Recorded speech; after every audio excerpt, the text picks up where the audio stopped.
Dear Esther, I have now driven the stretch of the M5 between Exeter and Bristol over 21 times. But although I have all the reports and all the witnesses and have cross-referenced them within a millimetre using my Ordnance Survey maps, I simply cannot find the location. You'd think there would be marks to serve as some evidence. It's somewhere between the turn-off for Sanford and the welcome brake services. But although I can always see it in my rear-view mirror, I have as yet been unable to pull ashore.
All night the boy has kept me lucid.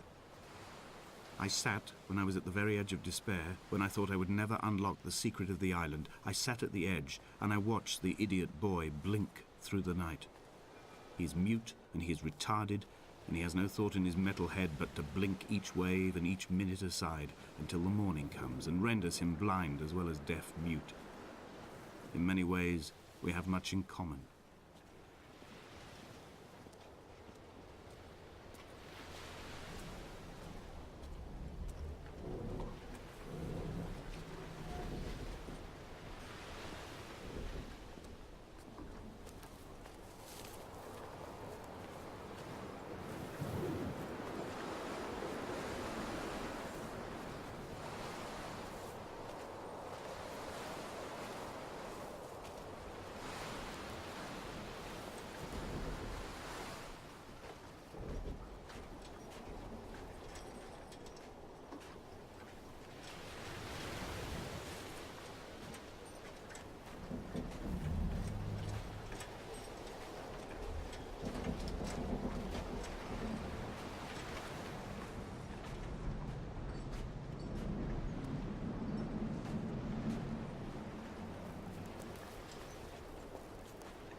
There must be a hole in the bottom of the boat.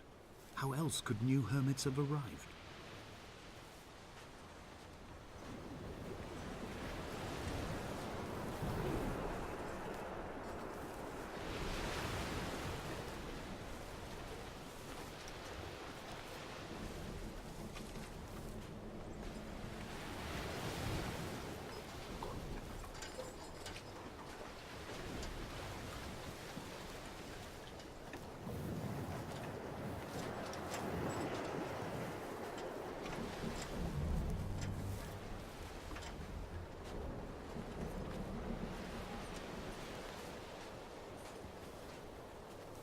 had kidney stones and you visited me in the hospital.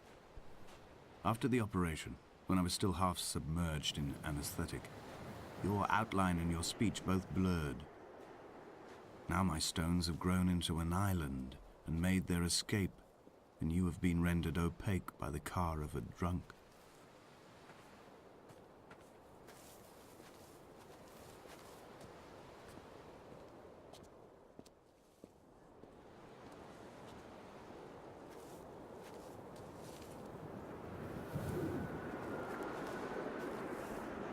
Is this what Paul saw through his windscreen? Not Lot's wife looking over her shoulder, but a scar in the hillside, falling away to black forever.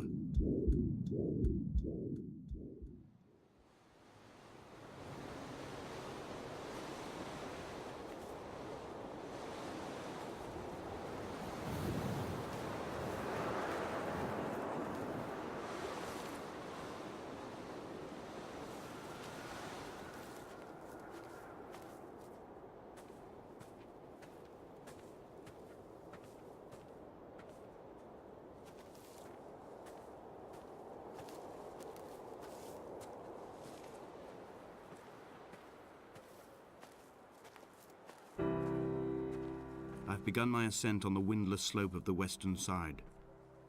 The setting sun was an inflamed eye squeezing shut against the light shone in by the doctors. My neck is aching through constantly craning my head up to track the light of the aerial. I must look downwards, follow the path under the island to a new beginning.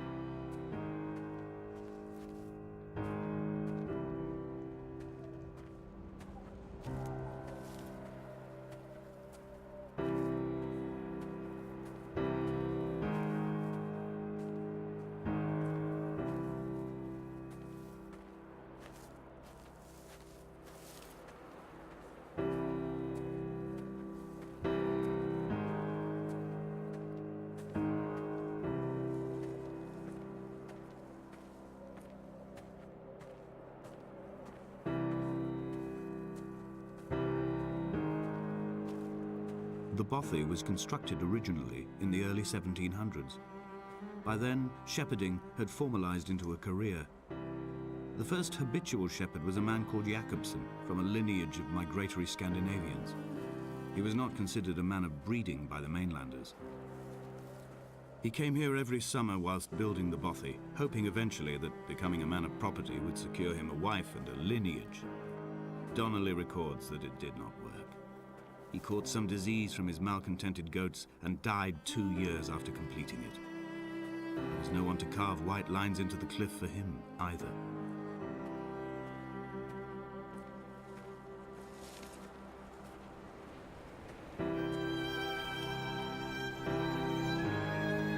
My heart is landfill. These false dawns waking into the still never light.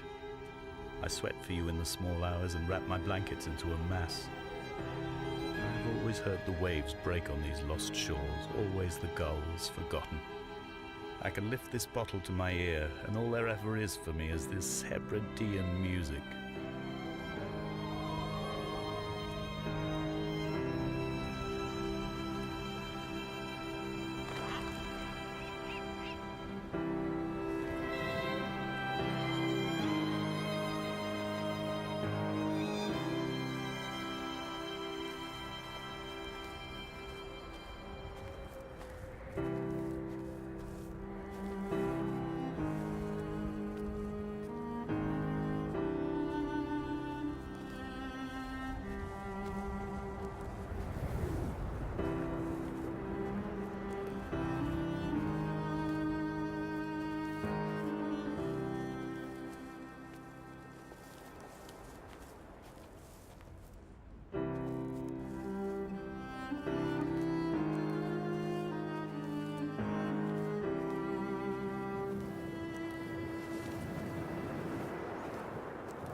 Jakobsen's ribcage, they told Donnelly, was deformed, the result of some birth defect or perhaps a traumatic injury as a child. Brittle and overblown it was, and desperately light. Perhaps it was this that finally did for him, unable to contain the shattering of his heart. In half-light, his skeleton a discarded prop, a false and calcified seabird.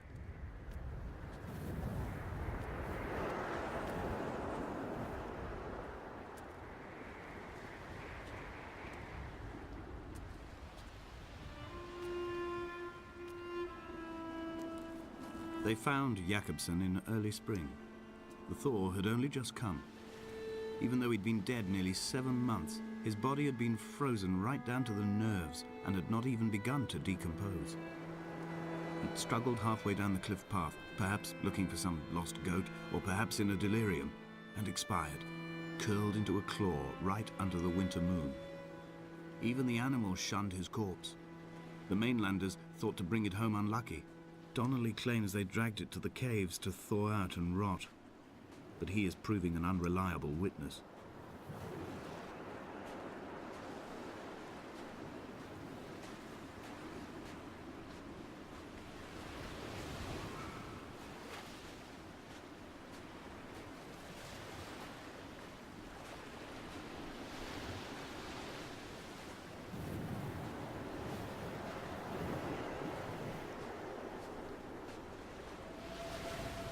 Climbing down to the caves, I slipped and fell and have injured my leg.